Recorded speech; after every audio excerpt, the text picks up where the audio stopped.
Olá, hoje a gente vai falar um pouco dos bloqueios criativos e de como desbloqueá-los. Então, vamos começar já a projeção, falando então de desbloqueio criativo, dos bloqueios que existem e como desbloqueá-los. Além disso, né, quando a gente fala que existe um bloqueio, a gente também entende que a gente era criativo e desaprendeu a ser criativo. Então, o que foi acontecendo, né, durante nossa vida, foi que a gente foi criando cada vez mais bloqueio para nossa criatividade. Mas se a gente vê, as crianças são muito criativas, né? Elas pensam, imaginam, pensam em coisas bem diferentes e tudo mais. Mas aos poucos a gente vai criando essas barreiras, né? Então, a ideia aqui é tirar essas barreiras para que a gente volte a ter aquela criatividade que a gente tinha quando era menor. Não só volte, como melhore, né? Algumas coisas também a gente tem que melhorar, né, durante a vida. Então, aqui, né, de novo, uma frase do Murilo Gun. Coloquei de novo porque os bloqueios criativos que eu vou mostrar aqui e tudo mais é um conteúdo do Murilo Gun, né, do curso dele, de reaprendizagem criativa. Então, dando uns créditos a ele, estou colocando uma frase aqui, né, o que ele define como criatividade. Né? Criatividade é uma capacidade inata que precisa ser desenvolvida através de hard work, que é estudo e treino. Só que já mostra, então, ela é uma capacidade inata, basta a gente tirar esses bloqueios, né? E cuja utilidade é resolver problemas através da combinação de ideias e segundo as etapas do processo criativo. Legal? Então, a criatividade é isso. A gente vai ver um pouco, então, como tirar as barreiras que fizeram a gente não conseguir mais desenvolver essa capacidade inata que nós temos. Existem, então, 9 bloqueios criativos, né? Desses 9, eles estão divididos em 3 categorias. Então, a gente tem os bloqueios educacionais, os mercadológicos ali e os cerebrais. Nos educacionais, a gente tem o bloqueio do gabarito, o bloqueio do sucesso e o bloqueio do tesão. Nos bloqueios mercadológicos, a gente tem o bloqueio do especialista, do adulto e do ocupado. E os bloqueios cerebrais são o bloqueio da tradição, da lógica e do implícito. A gente vai ver aqui de uma forma geral, de uma forma mais rápida, cada um desses bloqueios e algumas questões ligadas a eles. Tá? Então, para começar, a gente tem o bloqueio do gabarito. E esse aqui é um dos bloqueios que eu já vejo como um dos principais, né? O bloqueio do gabarito, muita gente tem, quase todo mundo tem, e é um dos bloqueios que mais dificulta no processo criativo.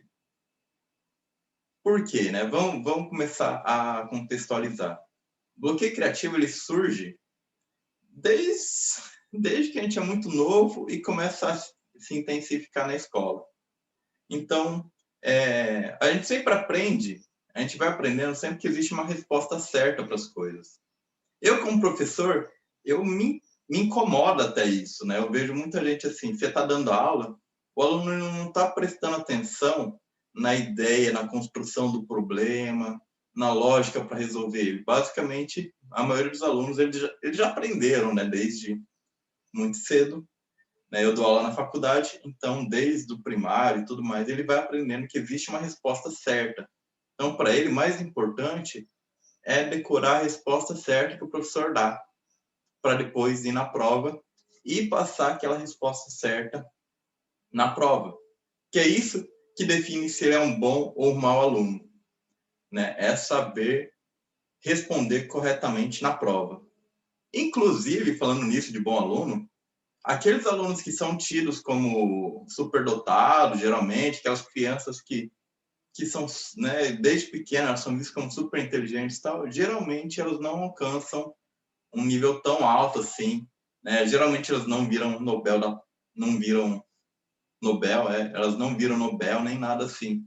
Elas têm uma boa capacidade de memorização, de aprendizado, mas geralmente esse aprendizado é um aprendizado repetitivo. Então, geralmente, elas não conseguem trazer inovações para a ciência, apesar de serem vistas como superdotados, como crianças que já eram inteligentes desde pequenas.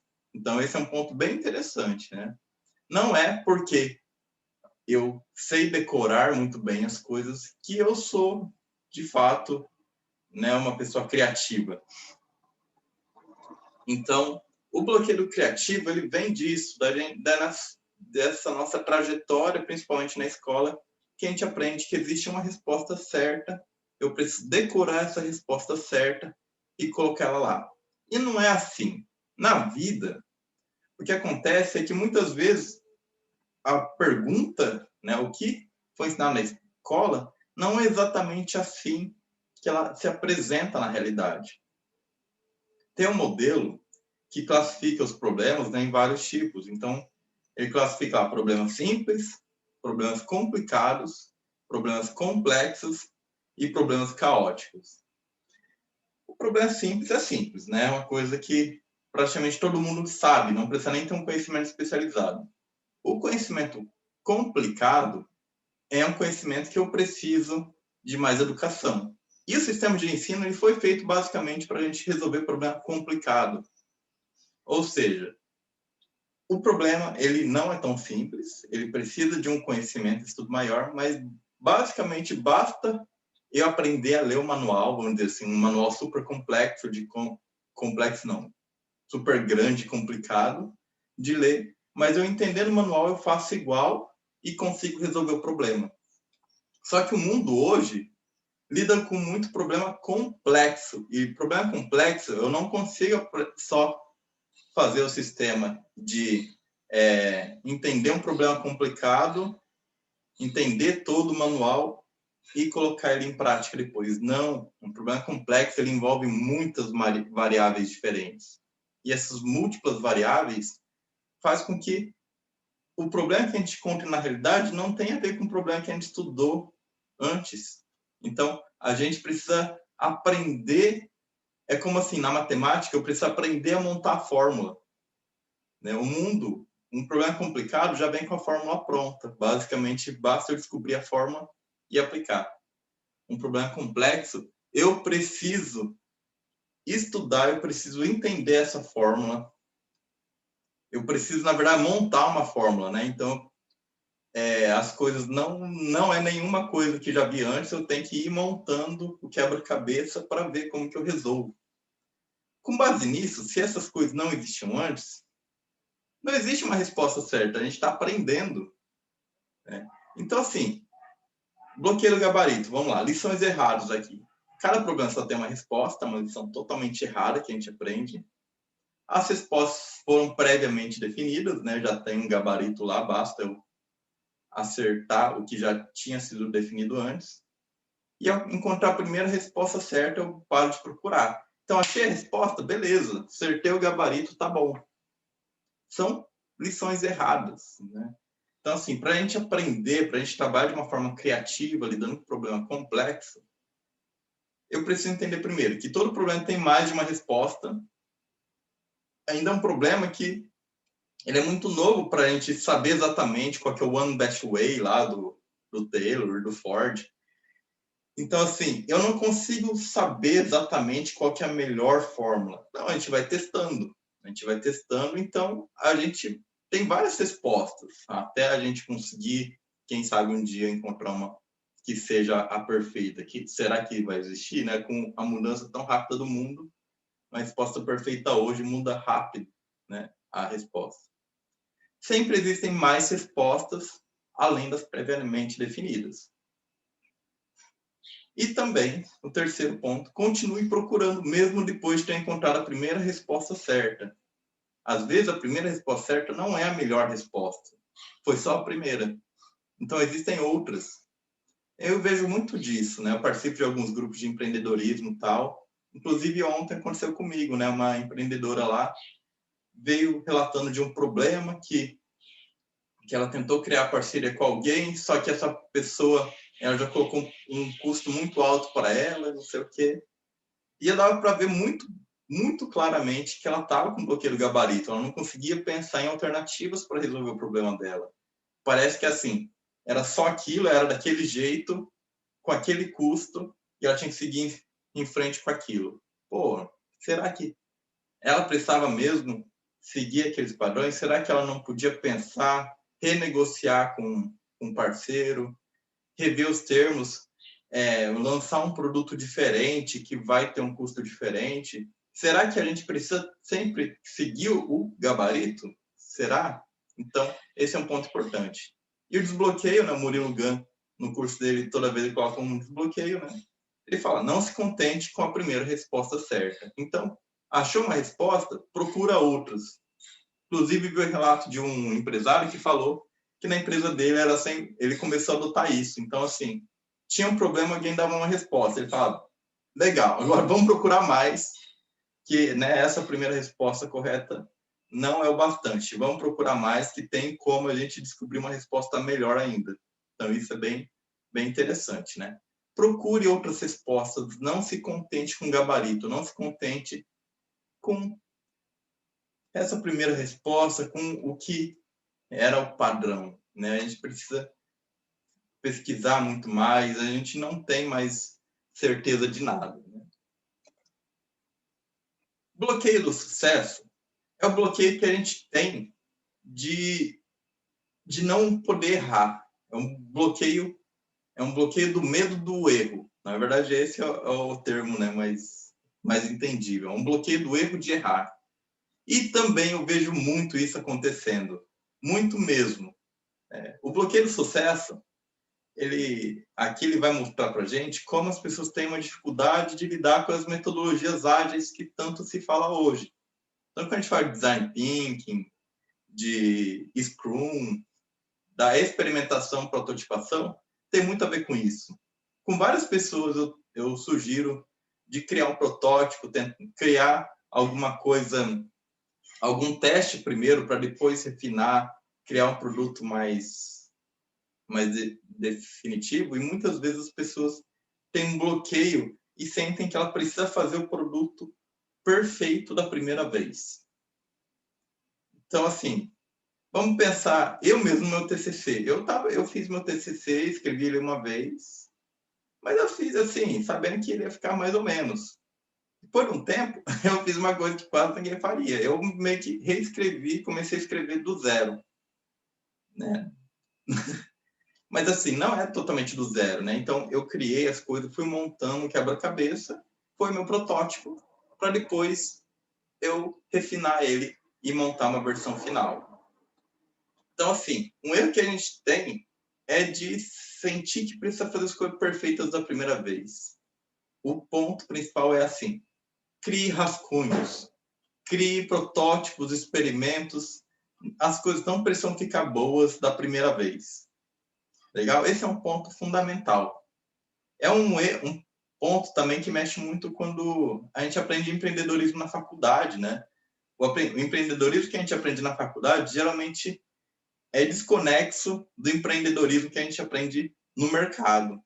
Por quê? Porque na faculdade a gente aprende que tem que fazer um plano de negócios, uma pesquisa, tudo bem feito. Você perde um ano inteiro, né? Geralmente você investe um ano inteiro para fazer um plano de negócio, todo detalhado, de um negócio que você não sabe se vai dar certo, né? Parece que assim, você já tem que montar um plano de negócio do empreendimento vencedor na primeira vez. E não é assim. Então, no mercado, hoje em dia, a gente usa muito mais as metodologias ágeis e a gente entende que tem que ir testando.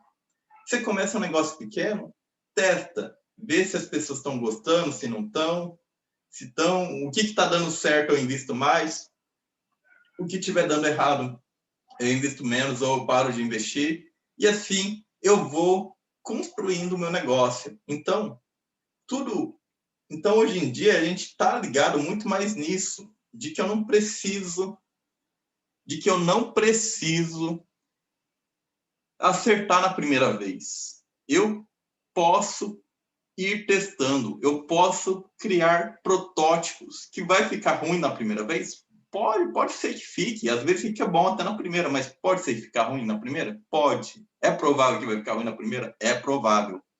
mas é uma forma de te desbloquear. Quanto mais a gente tem esse perfeccionismo, mais a gente se bloqueia, mais a gente tem dificuldade de ir fazer. Então, aqui vale muito aquela frase, melhor feito do que perfeito. E a questão também aí é assim, é fazendo que se chega à perfeição. Tá? O bloqueio do sucesso ele mostra muito das metodologias ágeis, do design thinking e tudo mais, né? Então, algumas lições erradas que a gente aprende na nossa vida. Que o fracasso é feio, que eu não posso errar. Também que o caminho mais curto entre 2 pontos é uma reta. Ou seja, né, eu tenho que fazer tudo certo do início ao fim, e assim eu chego onde eu queria chegar. E que também o negócio é esperar a hora certa e depois, né, ir na boa, né? Então, assim, eu vou esperar o momento certo, eu vou esperar, né, para não errar, eu vou esperar chegar o momento certo, eu vou esperar para conseguir fazer as coisas da maneira certa, e daí sim eu vou lá e chego no sucesso. Mas não é assim.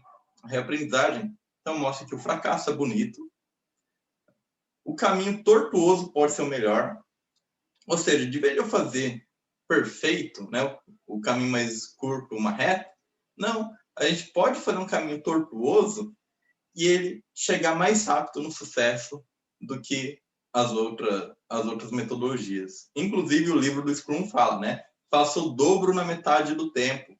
Então, assim, é falhando várias vezes que você consegue fazer o dobro na metade do tempo. Você consegue fazer mais rápido do que o normal. Então, apesar da gente achar que fazer certo a primeira vez é a melhor forma, porque errar demais dá retrabalho, não é exatamente assim.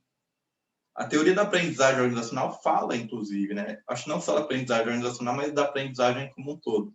Que a gente aprende por refinamento. Então, a gente aprende um pouquinho agora, um pouquinho mais depois, e vai indo. O aprendizado não é assim, eu jogar um conteúdo aqui, pô, aprendi. Não, é refinando, treinando várias vezes e melhorando aos poucos que a gente vai aprendendo mais. Então, esse é um ponto fundamental. E é errando, é como eles falam, fail often, fail fast, né? Fale várias vezes, né? Tá até ali no desbloqueio, né? Fracasse mais e mais rápido para chegar logo ao sucesso. Então, é fazendo um pouquinho, várias vezes, de formas diferentes, né? Tentando coisas diferentes, que a gente chega mais rápido no objetivo final. E o terceiro ali, a terceira reaprendizagem, a hora certa se descobre tentando. É tentando que a gente vai e descobre aquele caminho. Opa, agora é a hora certa de ir, mas eu não consigo, se eu estiver parado, eu não vou saber qual que é a hora certa de ir para um novo projeto, de fazer alguma coisa nova. Então, o negócio é ir tentando. Tente várias vezes, faça protótipos, teste, não tenha medo de testar. Esse é um ponto fundamental no desbloqueio criativo, no desbloqueio aqui desse medo que a gente tem de errar, desse perfeccionismo, que é uma das maiores causas de bloqueio criativo e de postergação. A gente posterga as coisas muito por causa desse perfeccionismo. Então, tente fazer, vai fazendo, que as coisas vão dando certo no final. Nosso terceiro bloqueio educacional é o bloqueio do tesão, é o bloqueio do prazer. Como assim?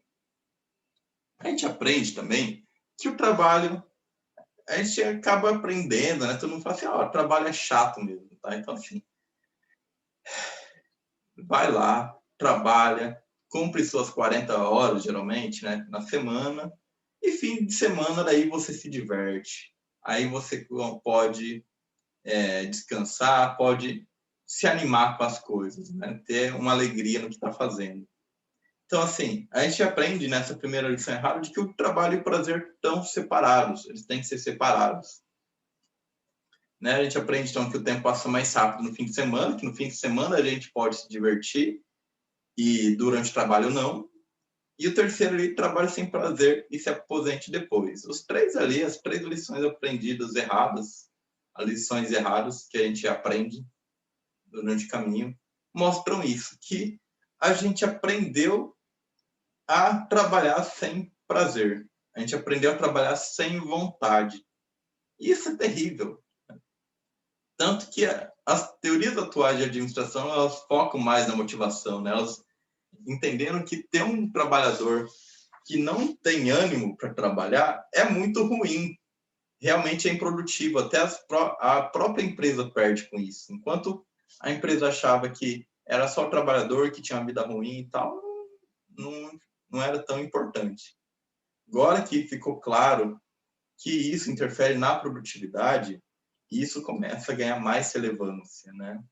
Então, assim, a gente precisa aprender que eu não preciso trabalhar sem ânimo, que eu posso sim encontrar algo que eu goste para trabalhar com mais ânimo. Por isso que a gente tanto alia, né, criatividade com autoconhecimento. De certa forma, eu só vou conseguir fazer algo que eu goste, algo no flow, se eu estiver fazendo o que eu gosto. E daí eu preciso me autoconhecer, entender o que realmente me motiva e tudo mais para começar a fazer isso.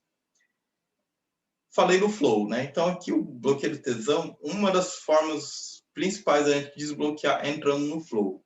O flow que é uma teoria da psicologia positiva que mostra, né, que assim, quando a gente faz um trabalho, a gente consegue acessar um estado mental trabalhando que a gente se sente tão feliz que assim, o próprio trabalho que a gente faz é uma motivação. Sentir que você está sendo produtivo, que você está trabalhando com alguma coisa que você gosta, te motiva. E você entra num flow que às vezes você fica, se duvidar, dias trabalhando sem parar, porque aquilo está muito realmente animado, está muito empolgante. E como entrar no estado de flow?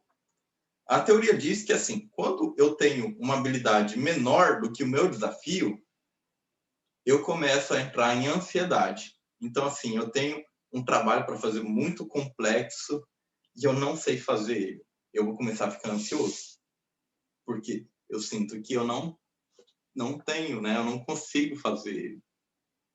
Ao mesmo tempo, se eu tenho um trabalho, um desafio muito pequeno e uma habilidade muito alta, eu vou me sentir entediado. Então, assim, eu sei fazer, eu vou lá, faço o trabalho que tem que ser feito, mas é entediante, porque é uma coisa que não me traz um desafio de verdade, não me traz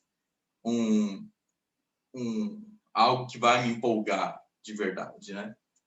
E o flow é quando eu tenho um nível de desafio, um nível de trabalho parecido com o meu nível de habilidade. A teoria, né, alguns teóricos, eles falam que, na verdade, é melhor ter um desafio uns 4%, um pouquinho mais difícil que minha habilidade, para eu me empolgar em aprender algo novo, mas que algo que não seja estressante, que não me cause ansiedade. Então, quando eu consigo aliar minhas habilidades com o nível de desafio que eu tenho, eu consigo entrar no flow. Existem condições possíveis para eu entrar no flow e fazer tudo isso. Existe muito mais detalhes, né, de como as características do flow, tudo mais. Aqui o foco não é detalhar tanto, né, cada bloqueio e tudo mais, mas o flow é uma chave. Buscar alguma coisa que você gosta de fazer e entrar no flow, de fato, entrar nesse ritmo, nessa vibe toda.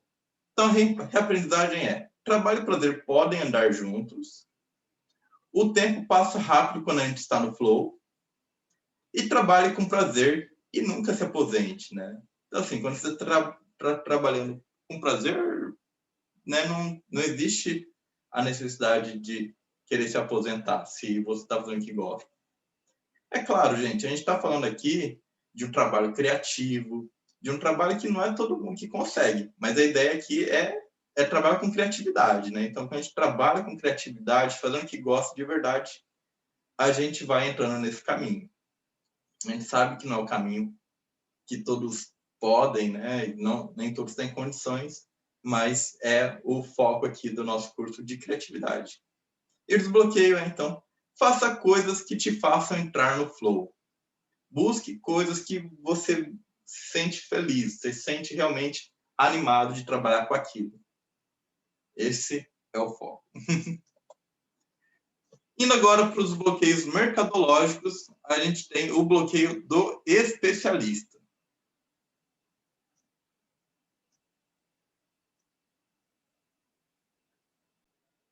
Bloqueio do especialista, então, esse é um bloqueio que eu também já enfrentei várias vezes na vida, né? Criativos, eu acho que eles, em geral, enfrentam problemas do bloqueio de especialista que outros têm. Por quê? Para você ser criativo, você precisa ser generalista. Você precisa conhecer coisas diferentes. Então, como a gente viu já na nossa aula de combinatividade, criatividade é combinar coisas diferentes. E quanto mais coisas diferentes a gente conhece, melhor, né, mais facilidade a gente tem de criar essas combinatividades, criar essas combinações. Então, assim, os criativos, em geral, são generalistas. Só que o mundo de hoje, principalmente, né, que a gente está nos bloqueios mercadológicos, o mercado, as empresas, elas sofrem muito do bloqueio especialista. E daí muitas pessoas também aprendem o mercado e acabam também tendo bloqueio especialista, que é o quê? Entender que você precisa ser especialista numa função e que aprender coisas diferentes daquilo que é o seu foco faz mal. Então, que eu preciso focar no meu foco de atividade, que eu preciso me aprofundar tanto naquilo que eu trabalho e me desviar o máximo possível de distrações. Claro, tá? Distração demais, foco de menos também é ruim, tá?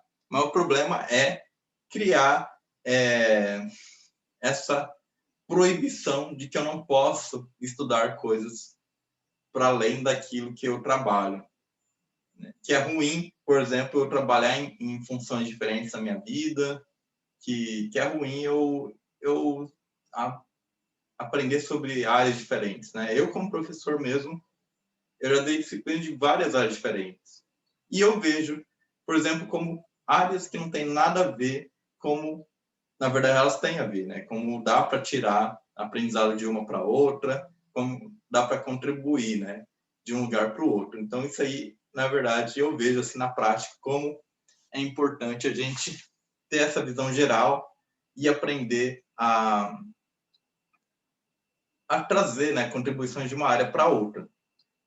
Mas o que acontece? O bloqueio especialista cria um problema da fixação funcional. O que é a fixação funcional? O especialista, vamos pensar assim, eu sou especialista em martelo. Especialista em martelo, para ele tudo é prego. Então, assim, para ele vê um prego, ele já pensa, eu tenho que martelar esse prego, é isso que eu faço. Só que, às vezes, um prego pode não servir para ser martelado, pode servir para outra coisa. Se um artista pegar um prego, estou viajando, tá? Se o artista pegar um prego, ele vai lá e faz uma obra de arte com aquilo. Que exemplo que eu fui dar? Né? Se alguém que mexe com metal e tudo mais vê o prego, ele pode pensar em derreter ele e transformar em alguma outra coisa, né? Já que ele mexe com ferro e produz outras coisas a partir dele. Então, assim, exemplos ruins, mas deu para entender, né? A mesma coisa numa organização. Então, assim, por exemplo, do que eu já trabalhei, né? Você vê um cara que é especialista em estatística, só que ele aprendeu estatística para algumas coisas. E daí chega numa hora que precisa da estatística para outra coisa, às vezes ele não se toca que ela serve naquele momento, por exemplo. Ou às vezes o cara quer usar estatística onde não cabe estatística. Então, vou falar um pouco, né, dos meus... Eu já trabalhei, então, com consultoria na administração pública e a gente estava fazendo um levantamento do tempo que demorava para as licitações e tudo mais. Só que tinha um problema lá que a variação do tempo de licitação era muito grande. E, assim, tinha lá muita gente que sabia muito mais estatística que eu, que não sou nem um pouco de exatas, né? Só que quem foi lá e falou assim, né? Porque estavam usando a média, e a média distorcia muito, né, os picos, né? Como tinha picos muito altos, picos muito baixos, a média não ficava legal. Ela não mostrava uma realidade muito boa. E foi eu lá, que nem sei tanto de estatística, e falei assim, por que que a gente não usa a mediana? Né, eu pesquisei um pouco lá, a mediana, ela serve melhor para quando os picos são muito diferentes e tudo mais, ela consegue dar uma realidade melhor do tempo ali que seria, né, o mais ideal. Eu dei essa ideia, eu dei essa sugestão, começar a usar de fato a mediana e tudo mais. Então, assim, eu sem saber tanto de estatística, só sabendo um básico, eu consegui, né, não me fixar tanto, né, na função da média, por exemplo, que é o que sempre usam, e conseguir pensar em uma coisa diferente. Ao mesmo tempo, o pessoal lá, como era muito estatístico, eles se prendiam tanto ao indicador e esqueciam de ver coisas que estavam relacionadas. Então, como ele está falando, os problemas são complexos. Então, muitas vezes, um problema era complexo demais e, às vezes, como na estatística o tempo de demora estava no setor, acabavam cobrando demais aquele setor. Só que não era ele o verdadeiro culpado, né? O problema, ele vinha de trás, ele vinha antes, né? Era um trabalho que era mal feito e quando chegava naquele determinado setor, eles demoravam mais por retrabalho, porque não tinham feito um processo antes da maneira mais adequada. Então, assim, apesar do indicador, da estatística mostrar que aquele setor demorava mais tempo no processo, na verdade, não eram eles os verdadeiros responsáveis e os que deviam tomar a responsabilidade e a culpa, né, por aquilo. Então, assim, é importante eu entender para que serve cada função. Né? A estatística serve para uma parte. Uma análise detalhada, uma análise qualitativa serve para outra. Então, assim, entender que as coisas podem ter funções diferentes é muito importante. Senão, eu quero usar indicador para tudo e, como eu falo, assim, indicador só indica. Então, tem horas que eu preciso de uma indicação, tem horas que eu preciso de um aprofundamento. Né? No bloqueio de especialistas que tem os estatísticos que, para eles, usam estatística em tudo e tem os caras que usam pessoa qualitativa em tudo e, para eles, é pessoa qualitativa em tudo.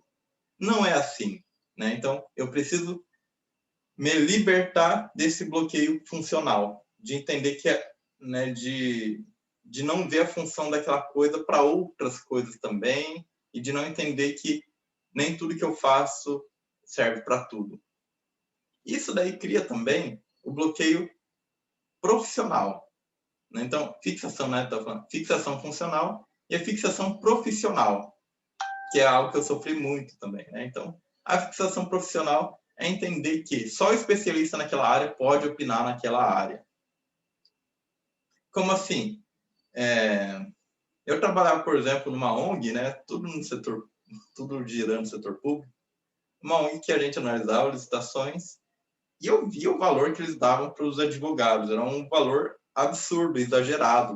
Né? Então, os advogados lá, por serem advogados, eram tratados como os reis. E assim, eu, com meu conhecimento de administração, conseguia analisar coisas em licitação, ver problemas muito diferentes, né? Porque eu via com o olhar do administrador. Então, não é só porque é uma pessoa advogada e tem informação para aquilo que só ela pode analisar o problema e resolver um problema. Outras pessoas de outras áreas também podem contribuir para solucionar um problema. E não é só nisso, né? Em várias ocasiões. Né? Então, eu como design thinker também, design thinking, ele serve para muitas coisas diferentes, né? Então, muitas vezes não dão valor, né? Ah, você é da DM, design thinking ninguém nem sabe, né? Não é um curso, um bacharelado, então nem é reconhecido. Então, muitas vezes as pessoas ignoram o conhecimento que você tem só porque ele não é especialista, né? Só que não é um conhecimento específico da área que está sendo resolvido o problema. Um caso muito comum né? Um caso muito citado do bloqueio especialista é aquele caso de uma fábrica de pasta de dente, que ela estava tendo problema com pastas de dentes vazias, e contratou milhares de consultores especializados em gestão de produção e tal, para tentar desenvolver algum sistema para que as caixas vazias fossem, para que não acontecesse mais isso, né? Então investiram em detector de, né? Eu nem sei direito lá, mas investiram em uma máquina bem cara lá para detectar quando ela estava vazia e tal, e não sei o quê. Só que assim, eles demoraram tanto para fazer isso que enquanto eles estavam comprando essa máquina, os funcionários lá, eles de repente parou de ter esse problema. Daí eles foram perguntar para os funcionários que estavam na fábrica o que tinha acontecido. E eles falaram que eles resolveram colocando um ventilador, né? Colocava o ventilador lá, quando a caixa estava vazia, ela era leve, ia para fora e só era entregue de fato as caixas que tinham algo dentro. Então, assim, apesar de eles não serem especialistas em produção nem nada assim, eles conseguiram identificar o problema e dar uma solução muito mais barata, muito mais simples para aquele problema. Então, o bloqueio especialista, ele é bem complicado. Hoje em dia a gente está num mundo muito complexo, num mundo que a gente precisa do conhecimento generalista.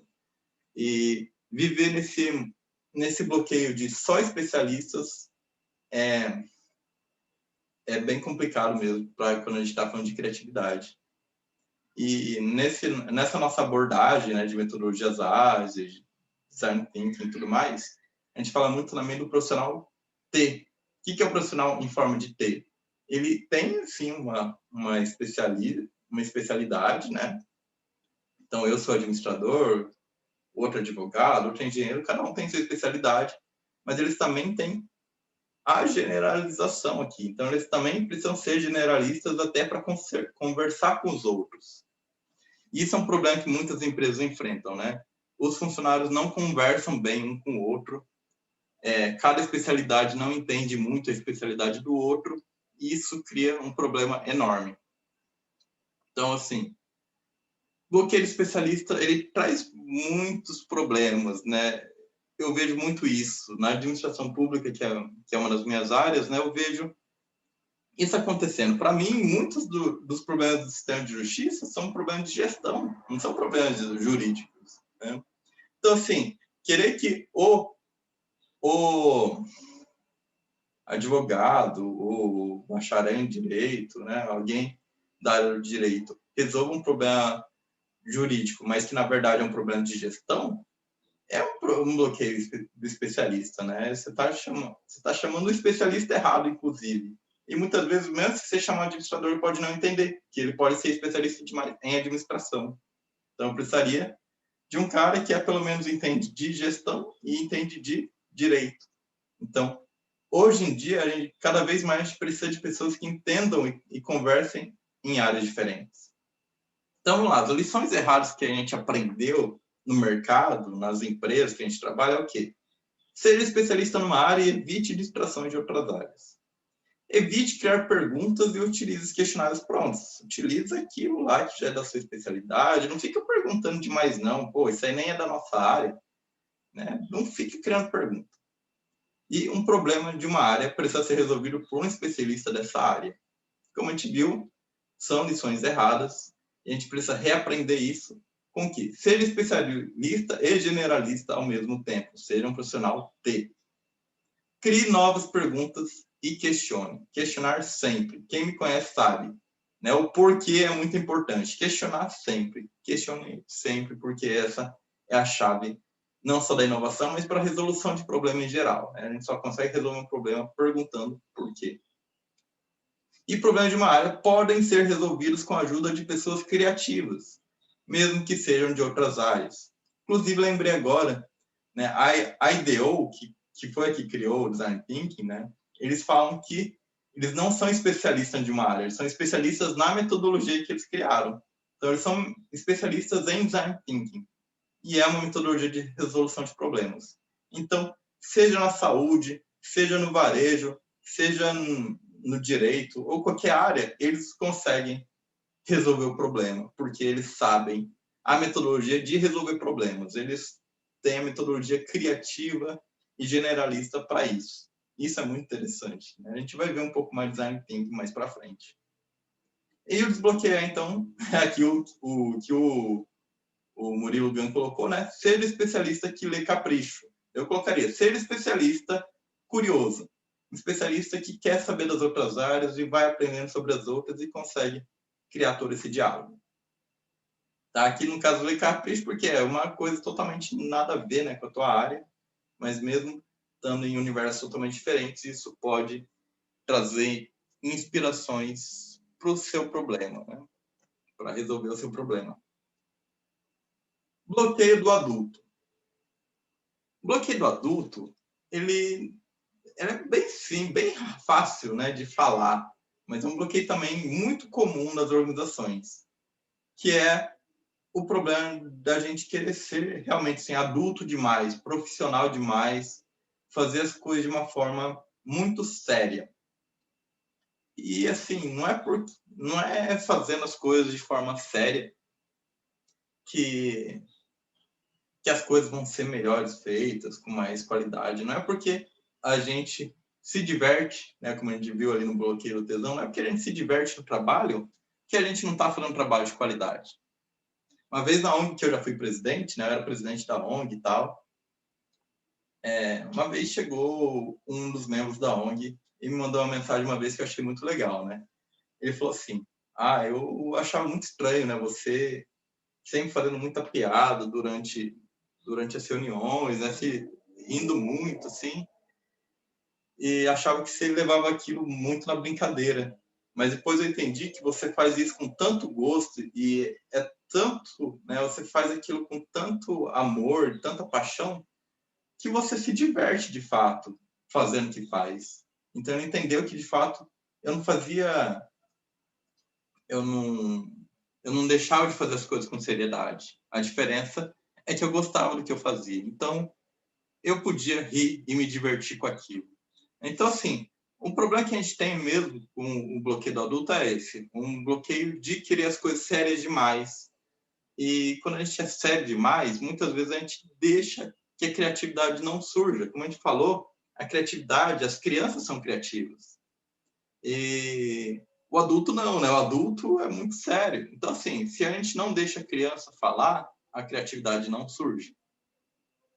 Então, lições erradas que a gente aprende são assim, né? As brincadeiras devem estar parte da vida profissional.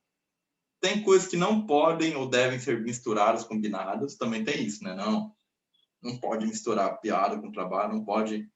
Às vezes até coisa assim, minha mãe, ela, esse bloqueio ela tinha muito, né? Assim, eu misturava coisas que até outras pessoas fazem, né? Mistura lá sorvete com refrigerante, não pode, não sei. Ela achava tudo, na verdade não que ela falava não pode, mas ela achava muito estranho, tudo era muito estranho para ela, né? Então, assim, é o bloqueio mesmo do adulto acontecendo, né? As pessoas, elas veem que combinar coisas assim que os outros combinaram não faz sentido.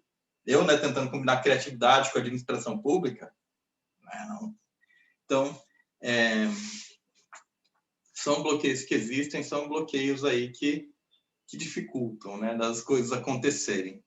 E evite se expor falando, fazendo bobagens. Então, no trabalho, mesmo quando você quer fazer bobagem, não, né, eu vou me expor demais. Então, nas empresas a gente aprende a deixar esse lado mais de brincadeira e tal de lado.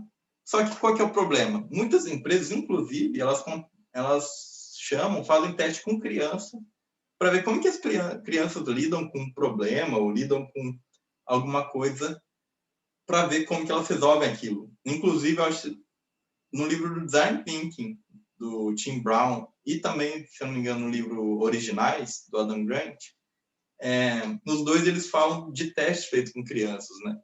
Como que eles fazem esse teste, como que as crianças lidam com as coisas e com isso eles percebem, né? A gente aprende realmente de verdade criatividade com as crianças. Então, assim, deixar o nosso adulto comandar demais muitas vezes bloqueia a gente de uma possibilidade, né, de ser mais criativo. Então, nossa reaprendizagem As brincadeiras podem fazer parte, sim, da vida profissional. A gente pode brincar, liberar, né, deixar um pouco nossa criança vir, até para ser mais criativos.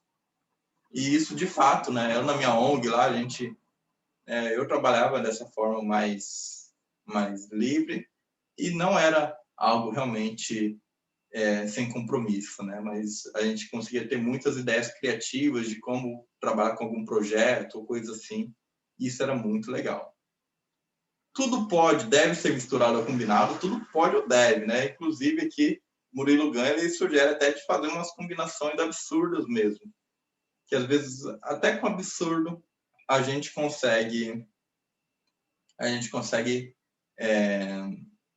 resolver problemas, né? Uma coisa que seria totalmente absurda, às vezes é uma chave, dá algum insight. A ideia absurda pode não ser, né, aproveitada, mas ela dá um insight para alguma coisa que faça mais sentido. Inclusive, uma vez jogando com meus amigos, a gente estava jogando Enigma, daí no Enigma lá, um dos meus amigos estava jogando, ele começou a falar só coisa absurda, só coisa absurda. Daí uma hora ele fez uma pergunta, ele fez uma das perguntas absurdas dele e eu fiquei assim, tá certo, né? Sim, né? Então assim, apesar da pergunta ser absurda, ele conseguiu destravar uma parte lá do Enigma para conseguir resolver o problema, né? O Enigma nada mais é do que um jogo de resolução de problemas, né? Então, o absurdo pode também ajudar a gente a resolver problema. E se exponha mais falando, dizendo bobagem, né? Falando, fazendo bobagens. Claro, né? Não quando alguma coisa é muito importante, mas às vezes fazer uma bobagem, fazer um absurdo, desbloqueia a gente para fazer algo mais criativo depois. E o desbloqueio aqui, como o Murilo Gun coloca, é assim, pense como um comediante. Então, pare de ser adulto demais a todo momento. Em alguns momentos é preciso. Mas tem horas que é melhor pensar como um comediante, pensar como um piadista e deixar a mente mais leve para resolver problemas. E daí a gente vem para o bloqueio do ocupado, que também, né, daí a gente começa a ver isso, né, assim, dessa coisa de liberar nossa mente para que a criatividade surja. Então, assim, nossa mente ocupada, ela atrapalha a gente de ser criativo. Muitas vezes a gente precisa do ócio criativo. Então, assim, muitas vezes alguma piada ou assim, quando alguém vem trazer alguma coisa nova, um insight para a gente, eles falam assim, né? Já parou para pensar se você fizesse isso com aquilo, se você combinasse isso com isso? O já parou para pensar já mostra que, assim, né? Você já parou? A gente faz a vida tanto no automático, a gente vai fazendo as coisas no automático, automático, automático. E o automático, ele nada mais é do que a repetição do que já foi feito. Então, quando eu dirijo muito por um caminho, depois de um tempo ele vira meio que automático. Eu nem percebo direito que eu virei naquela rua, né? Eu vou fazendo as coisas no automático, vai indo. Então, o nosso cérebro, ele tenta poupar tempo, né? Isso também tem a ver com o próximo bloqueio. Mas, assim, nosso cérebro, ele tenta poupar tempo. Então, assim, como a gente tem muita coisa para fazer, a gente vai no automático. E a gente não para pensar. A gente faz a vida tanto na loucura que o parar para pensar é algo que não se permite. A gente, por exemplo, muitas das pessoas, sim, para se permitir ter um tempo para parar e refletir sobre suas próprias vidas, precisam pagar terapia, né? Precisa pagar um psicanalista, um psicólogo ou outro terapeuta para ter um tempo para refletir sobre a sua vida. Um tempo que você para, que você reserva para isso. Né? Então, assim, isso mostra, né, a importância do psicólogo, do psicanalista e a importância de se parar para refletir sobre as coisas. É a partir da reflexão, desse tempo de pausa e reflexão, que a gente consegue melhorar as coisas. Inclusive, né, a metodologia do Scrum basicamente tem um pouco disso, né? Então, todos os dias lá começa com uma reunião de 15 minutos, se eu não me engano. Então, em 15 minutos, você faz uma reunião, todo mundo para pensar, ver o que tem que fazer naquele dia. E no fim da semana, né, se eu não me engano, é semanal, uma vez por semana, uma reunião, de fato, mais ampla, de feedback, vendo o que aconteceu, o que não aconteceu, vendo se muda alguma coisa e tudo mais. Então, assim, as metodologias ágeis, elas mostram muito mais como é importante parar, nem que seja um pouquinho, mas para pensar, ver o que está sendo feito, ver se alguma coisa precisa ser mudada ou não. As metodologias tradicionais, né, muita empresa faz reunião mensal, bimestral, trimestral ou às vezes semestral, algumas até anual, né? Então, assim, para-se muito pouco para pensar, para-se muito pouco para ver o caminho que está se seguindo para replanejar. Então, esse é um problema, né? As empresas, elas veem que, assim, nossa, parar minha equipe para fazer reunião é uma coisa que não vale a pena. E não, muitas vezes a gente precisa, de fato, desse tempo.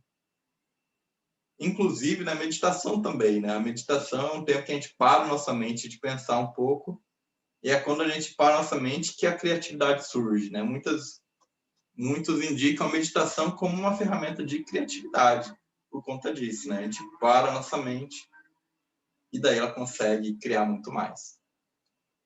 Então, as lições erradas que a gente aprende, né, no mercado em relação ao bloqueio ocupado a produção não se mede apenas pelo tempo trabalhado. Quando você está trabalhando, você tem que estar trabalhando. É isso que importa.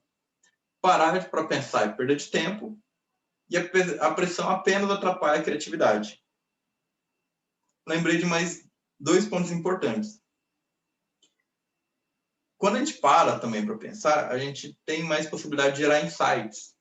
E insights são saltos de tempo. Quando eu tenho um insight muito bom, uma ideia muito nova, eu economizo tempo.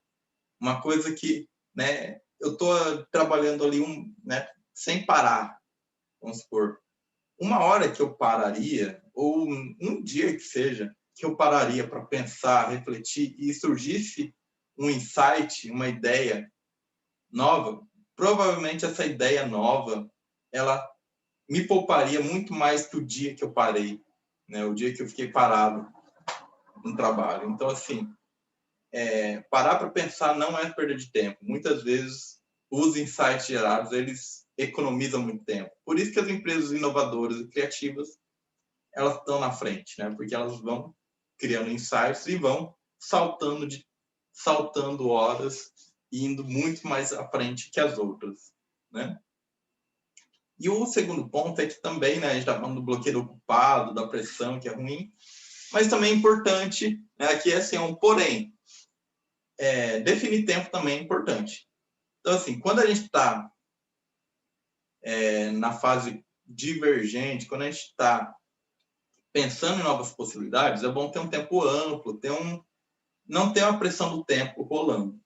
Então, eu consigo refletir mais, pensar nas coisas e ter ideias novas. Quando eu estou com a pressão do tempo para criar, isso fica complicado. Eu não consigo pensar em coisa nova quando eu tenho uma pressão do tempo muito tensa em mim. Só que depois que eu tenho ideias, que eu já montei, né, o esquema do que fazer, na hora de fazer, de fato, daí é importante o tempo. Então, a pressão do tempo não atrapalha a criatividade, né? Como a gente vai ver aqui, né, eu vou falar dos reaprendizagens, daí eu comento. Então, que reaprendizagens a gente tem desse bloqueio, né? A produção mede-se mais pelo tempo produtivo do que pelo tempo trabalhado. Se eu tenho um insight que me aumenta a produtividade, a produção foi maior do que eu estar trabalhando todo o tempo. Parar para pensar pode gerar ganho de tempo. E a pressão pode contribuir para a criatividade quando o pressionado está inspirado. Então, eu tive o tempo para criar, pensar em tudo. Opa, agora eu estou animado porque eu tive uma ideia sensacional, não sei o quê. Eu posso criar uma pressão do tempo para me motivar e falar assim, eu preciso terminar isso nessa semana, nesse mês, tudo mais. Então, a pressão do tempo é importante também, porque se a gente estende demais o tempo, a gente tende a postergar o máximo de tempo que a gente pode, e isso é ruim. Então, pressão do tempo também é importante nesses fatores. E o desbloqueio aqui, que o Murilo Gun sugere, então, tempo amplo para incubar e restrito para criar. Lembrei disso também, né? Quando a gente cria, tem esse bloqueio ocupado de não poder parar nunca, a gente não dá tempo para incubar. A gente viu as fases já do processo criativo, né? Então, a gente tem a fase de preparação, incubação, insight, né, ideia, e a verificação. Incubação é o tempo que a criatividade surge, né, e se tem a ideia. Então, se eu não tenho esse tempo de incubação, esse tempo de ócio criativo, a criatividade não surge. Basicamente isso. Né? Então, a gente precisa de um tempo, sim, para incubar. Então, tempo amplo para incubar e restrito para criar, para realizar aquilo de fato. Legal? Agora a gente vem para o bloqueio da tradição e para os últimos 3 bloqueios, que são os bloqueios cerebrais. Bloqueio da tradição, então, é o primeiro dos nossos bloqueios, bloqueios cerebrais. Aqui, no caso, é o sétimo, né? Sétimo bloqueio que a gente está falando. Ele é um bloqueio também, né? Ele é um bloqueio bem forte para a criatividade, porque quando a gente está seguindo a tradição, a gente não está criando algo novo. Né? Basicamente isso. E muitas vezes as pessoas tendem a seguir a tradição, seguir fazer o que todo mundo já fez antes, seguir o que os nossos pais ensinaram. Né? A Marta Gabriel, ela fala de 4 P's, né, dos bloqueios de criatividade, que é o pai, o professor, o patrão e o padre. Aqui na ideia, né, é falar assim, né, o pai, então, assim, os nossos pais, durante a nossa educação infantil, né, quando a gente, nas nossas relações familiares, o professor, né, a escola, aqui representando a escola, o patrão representando os modelos do trabalho e o padre representando crenças, né? Não digo nem só crenças religiosas, mas qualquer crença que a gente tem, né? O que a gente acaba acreditando e tal. Eu acho até a política que vale, né? Talvez um quinto. Todas as crenças que a gente tem também são bloqueios, né? E são todos bloqueios tradicionais, todos bloqueios de tradições que vem seguindo, né? Então, a escola, ela tem um modelo tradicional, as empresas têm um modelo tradicional até hoje, as religiões, as crenças, até a maioria das ideologias políticas, elas são muito tradicionais. Então, a gente tende a aceitar demais as tradições, até quando a gente acha que não, né? A gente pode achar que é muito inovador, mas, na verdade, você só está seguindo mais uma tradição. Até se eu só seguir Design Thinking, eu só seguir o Murilo Gun ou tal, se eu só seguir alguém, eu começo a criar uma tradição e seguir alguém sem questionar. Então, o questionamento é um ponto essencial contra o bloqueio da tradição. Então, eu preciso aprender a questionar, aprender a perguntar o porquê das coisas. O bloqueio aqui da tradição, a gente tem 2 pontos, inclusive, né? Não é nem só não aceitar as tradições, quanto também não aceitar também o que é antitradicional, vamos dizer assim. A palavra do ano em 2016 foi pós-verdade. E é uma palavra que eu gosto de usar muito. A gente está na era da pós-verdade. Não existe mais verdade, né, absoluta. Então, um fala uma coisa num lugar, outro fala em outra. Um jornal fala uma coisa, outro jornal fala outra. Um especialista diz uma coisa, outro especialista diz outra. Na pandemia, a gente está vendo muito isso. Como assim? A gente vê, por exemplo, um especialista em saúde diz, por exemplo, que tais remédios não curam o coronavírus. Outros médicos dizem que curam. Na questão de mudanças climáticas, alguns dizem que sim, existe mudanças climáticas acontecendo e que o ser humano é responsável pelas mudanças climáticas. Outros dizem que não, que é algo natural. Então, tudo hoje em dia, até especialista, tem especialista para todos os lados. Então, assim, qual é verdade, né? Qual que é a real verdade? Isso que a gente está falando de especialista. Porque, né, a gente hoje tem um grupo de WhatsApp e qualquer um, não só WhatsApp, né, qualquer rede social, qualquer um pode postar o que quiser. Então, assim, muitas vezes alguém inventa uma mentira incabível, não tem especialista nenhum, ninguém dizendo, só joga lá e as pessoas aceitam. Então, assim, pergunte o porquê. Tente entender mais a fundo, entender se aquilo é verdade ou não, né? E falando de tradição, se a tradição ainda vale ou não, porque o mundo mudou muito rápido. Então, o que era verdade antigamente pode não ser verdade hoje. Se antes era difícil, por exemplo, das empresas se comunicarem com os clientes, hoje não é. Hoje é muito fácil de uma empresa se comunicar com o cliente.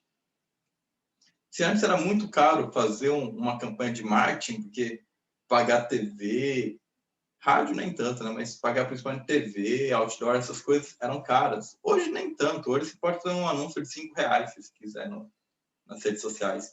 Então, o que era verdade antigamente não é necessariamente verdade hoje. Então, a gente precisa quebrar esse bloqueio da tradição. Um exemplo bem legal que o Murilo Gun traz, inclusive no curso dele, é do salto em altura. Então, antes todo mundo, a tradição era pular de frente. Inclusive, é intuitivo, né? A gente sempre pensa em pular de frente. Mas um cara foi lá e desafiou essa tradição. E pensou assim, pô, e se eu pular de costas? E ele foi treinando e viu que, de fato, pular de costas dava mais altura para ele e ele começou a ganhar, né, os campeonatos de salto em altura e pular de costas virou a nova tradição no salto em altura. Então, assim, não fique apegado às tradições. O que era verdade antigamente pode não ser hoje. Então, a reaprendizagem, né, as lições de aprendizagem são essas. Soluções antigas, clássicas, tradicionais são sempre confiáveis. Não, reaprendizagem. Soluções antigas, clássicas, tradicionais devem ser sempre questionadas criativamente. Tem até uma palavra muito interessante que é irreverência. E irreverência é isso, não me reverenciar ao rei, não me reverenciar ao poder tradicional. É importante entender a tradição até para entender o problema. Então, assim, até uma estratégia, né, que chama assim, dominar para destruir, né? Então, eu domino a tradição, eu domino como que o pessoal faz tradicionalmente. Dominando, eu consigo saber o que está errado, o que dá para mudar e tudo mais. E avançar. Então, assim, seja irreverente ao mesmo tempo que tenha, de certa forma, um certo respeito, assim, entenda, domine como que é a tradição, como que o padrão é feito, para daí você conseguir criar em cima, conseguir mudar, inovar aquilo que era o tradicional. Desbloqueio confira se os seus padrões antigos não estão velhos. Existem padrões antigos que são confiáveis até hoje. Agora, existem padrões antigos que são velhos e a tradição já não serve mais. Bloqueio da lógica. Bloqueio da lógica é o seguinte: a lógica, ela não lida muito bem com paradoxos. A lógica, né, ela é muito sequencial e ela é muito analítica também. Então, a lógica eu vou aqui, separo as coisas, né? O pensamento analítico é esse, eu divido as coisas e analiso parte por parte. E a lógica lida com esse sistema. E ela não aceita muito bem paradoxos. Outra coisa, lógica, hoje em dia, o robô, a máquina faz melhor. É claro que ainda nem todas as empresas, todas as pessoas têm acesso às máquinas. Mas a máquina lida melhor com a lógica do que a gente. Agora, o que não é tão lógico, daí a máquina já tem dificuldades. Daí vem o nosso poder, né? O ser humano sabe ser mais criativo do que a máquina. A máquina, ela só vai conseguir colocar lógica nas coisas. Agora, o que aparentemente não tem lógica, que é paradoxal, aí a gente tem nossa vantagem. Então, assim, quando a gente tenta pensar no problema e tenta analisar só as soluções que têm lógica, a gente está se bloqueando. E aqui vem outro ponto. Quando a gente fala também do paradoxal, a gente também está falando da intuição. A intuição, o que ela é? Ao invés de ter o pensamento analítico, de dividir as coisas, a intuição é um pensamento amplo, que consegue entender as conexões das coisas, coisas que muitas vezes não tem uma conexão tão direta, a gente consegue, né? A gente vai percebendo e cria essas conexões. A intuição é isso. Por que muitas vezes falam da intuição como algo mágico? Porque, assim, é tanta informação que foi reunida que a gente não sabe nem explicar, né, o porquê que saiu aquela ideia. A gente só sabe falar assim, meu, eu só sei. Mas não é que eu só sei, é que é tanta informação, tanta coisa que a gente juntou. A intuição, geralmente, ela junta também o que está no nosso inconsciente. Então, no nosso inconsciente existe um rio de informações, né? Uma quantidade de informações absurda. Então, assim, quando a gente trabalha, né, a gente coloca o nosso inconsciente para trabalhar junto, vem muito mais coisa. E daí, muitas vezes, a gente não consegue dar sentido, a gente não consegue explicar exatamente por que a gente chegou naquela resposta. Mas tem toda essa complexidade da intuição, de trabalhar e interligar muitos pontos que muitas vezes são até desconexos. Então, assim, trabalhar com intuição é um ponto fundamental para a criatividade também. Por isso, de novo, a gente fala do autoconhecimento, né? No autoconhecimento, a gente entra mais em contato com o nosso inconsciente, entra mais em contato com coisas muito mais profundas. E através dessas coisas mais profundas, a gente consegue ser mais criativo. Então, as lições erradas que a gente aprende no bloqueio da lógica é o quê? As soluções precisam sempre fazer sentido ter uma lógica. E tome decisões sempre usando a razão. Evite se deixar levar pela emoção. E não é assim. Hoje em dia, a gente até sabe que o nosso paradigma atual envolve muito mais emoção. O marketing atual ele trabalha muito mais com emoção. E, de novo, falando do paradoxo, quem viu já aula sobre as organizações evolutivas, as organizações TIL, do Reinventando as Organizações, já viu, né? O nosso paradigma, o novo paradigma, o paradigma evolutivo TIL, ele é um paradigma, o TIL é ciano, tá? O azul esverdeado, como você quiser chamar. É o paradigma que para de ver os paradoxos como irreconciliáveis e começa a conciliar o que era contrário. Então, razão e emoção, não. Não é razão e emoção, é razão mais emoção, os dois juntos. Liberdade e segurança, ou segurança, não. Liberdade e segurança juntos. A gente começar a resolver os paradoxos, resolver aquilo que antes era irreconciliável e trabalhar com isso junto. Inclusive, né, a autogestão, né? Uma democracia ao mesmo tempo que responsabilidade, ao mesmo tempo que eficiência. Então, assim, trabalhar com as pessoas, dar liberdade para as pessoas, ao mesmo tempo que ser um sistema eficiente, que gera muito resultado, retorno. Então, o paradigma atual, o novo paradigma, o paradigma evolutivo TIL, evolutivo ciano, azul esverdeado, é um paradigma que lida melhor com os paradoxos e entende que eles não são irreconciliáveis. E a reaprendizagem, então, as soluções podem, a princípio, não ter sentido lógica.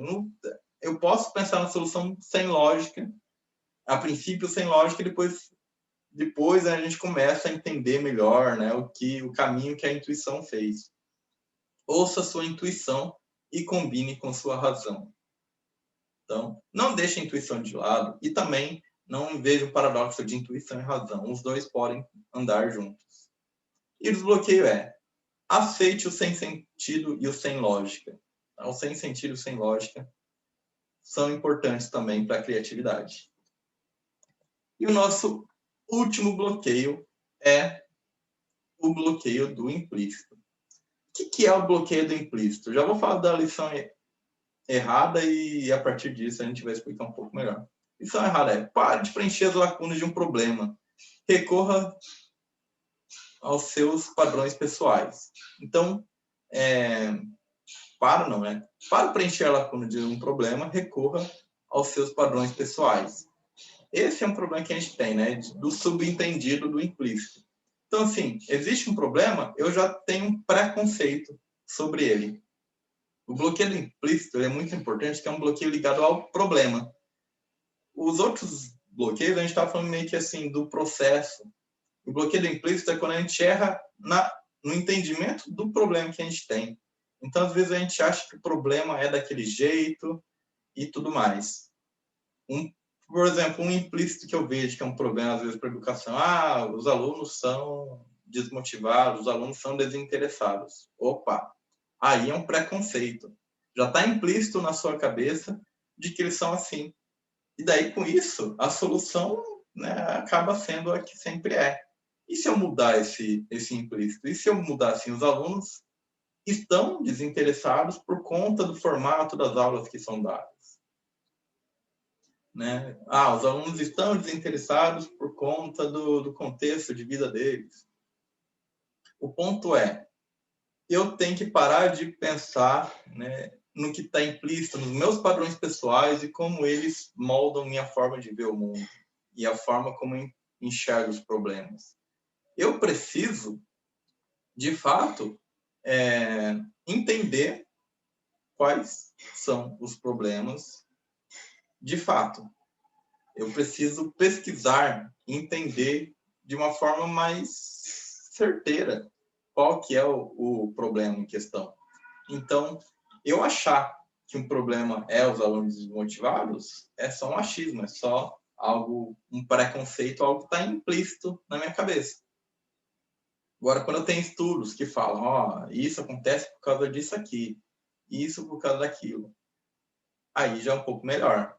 As pesquisas, na verdade, aí eu já vou colocar um pouco o que eu penso. As pesquisas também, muitas vezes, elas têm um implícito já feito também. Esse é um problema, né? Então, a pesquisa, ela tem implícito uma hipótese já montada sobre algo e muitas vezes tentam-se validar a hipótese montada.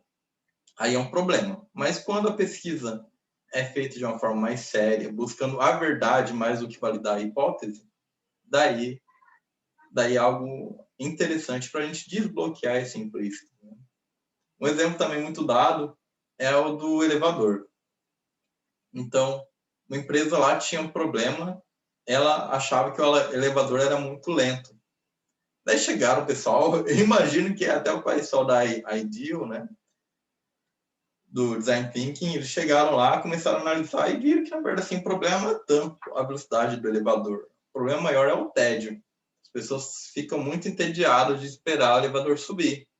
E daí, ao invés de eles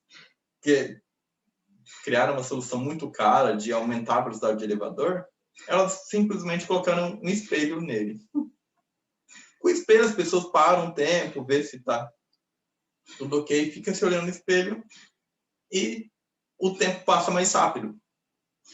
Então, o que estava implícito, o elevador é lento, na verdade, assim, esse é um problema, isso aí é um pré-julgamento que você está tendo. Pode não ser esse o real problema.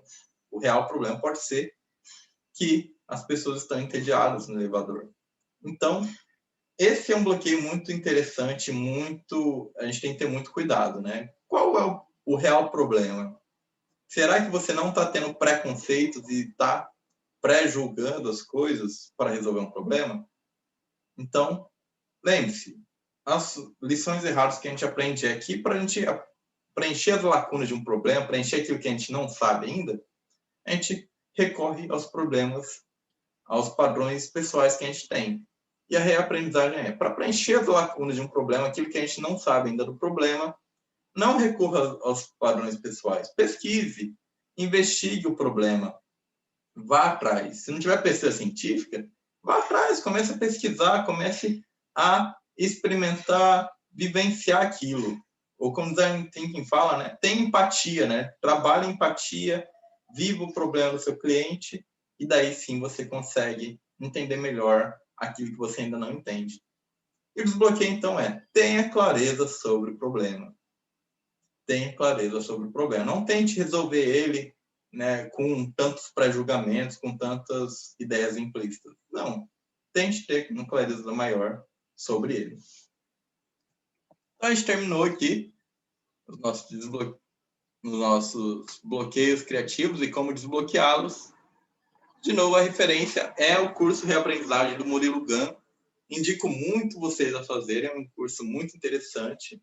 Aqui eu dei um geral, lá ele explica muito melhor cada um dos desbloqueios e você pode aprender a entender muito mais. Agradeço a todos e a gente se vê, então, num próximo vídeo.